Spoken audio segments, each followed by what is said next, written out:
சாம்பார் சாதம். நம்ம south Indians வாரத்துல மினிமம் ஒரு முறையாவது செஞ்சு சாப்பிட்றது sambar. Sambar state to state மட்டும் இல்லைங்க, வீட்டுக்கு வீடே டேஸ்ட் அண்ட் ப்ரிப்பரேஷன் மாறுது. என்ன சமைக்கலான்னு மண்டையில எதுவுமே ஓடலைன்னா நம்ம சூஸ் பண்றது கூட சாம்பார் தான் இல்லையா?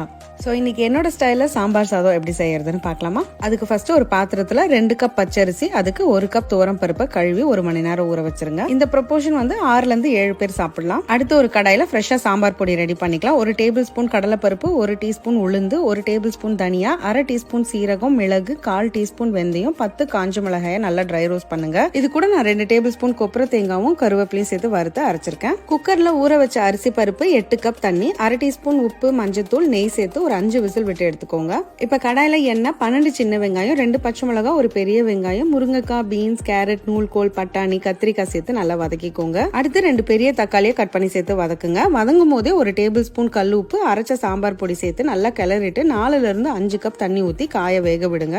காய் கம்ப்ளீட்டா வெந்ததும் ஒரு பெரிய லெமன் சைஸ் புளியை கரைச்சி சேர்த்துருங்க. அது ஒரு கொதி வந்ததும் நம்ம வேக வச்ச அரிசி பருப்பை சேர்த்து நல்லா மிக்ஸ் பண்ணி விடுங்க. உங்களுக்கு தளர இல்ல கெட்டியா இருக்குன்னா நீங்க தாராளமா கொதிக்கிற தண்ணியை சேர்த்துக்கலாம். கிளறும் போது ஒரு கரண்டி நெய் சேர்த்துக்கோங்க. அது கூட நான் 1 டீஸ்பூன் சோம்பை வறுத்து இடிச்சு சேர்த்திருக்கேன். ரொம்ப வாசனையா இருக்கும். அது கூட கை நிறைய கொத்தமல்லி சேர்த்து கிளறுங்க. ஃபைனலி ஒரு கரண்டி நெய்ல கடுகு, சீரகம், உளுந்து, கடலைப்பருப்பு, கருவேப்பிலை, காஞ்ச மிளகாய், பெருங்காயம், கூட கொஞ்சம் முந்திரியும் சேர்த்து வறுத்து சேர்த்துருங்க. எப்படி